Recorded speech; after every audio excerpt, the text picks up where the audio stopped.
ننګرهار والي سره د ولایتي شورا پخواني غړي جاوید زمان په مشرۍ یو شمېر مخورو خپلې ستونزې د حل په موخه شریکې کړې.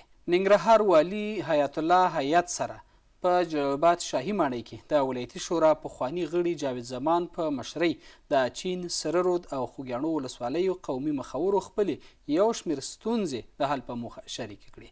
قومي مخورو د ځمکو اړوند یو شمېر قضیې د زورواکو او غاصبینو له لوري دوی سره د شخړو او مسؤلینو د اجراتو په اړه معلومات شریک کړل.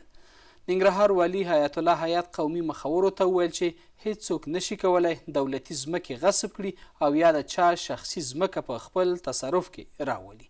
نوموړي یو شمېر غصب شوو ځمکو ته په اشارې وویل چې ډېر ژر به یا د ځمکې له غصب خلاصي او غاصبینو سره به د قانون له مخې جدي چلند ترسره شي. ننګرهار والي همداراز د ځمکو اړوند یو شمېر قضیو په اړه د ټلیفون پر کرښه مسؤلینو ته سپارښتنه وکړه چې تر څېړنې وروسته د قانون له مخې جدي اجرات ترسره کړي.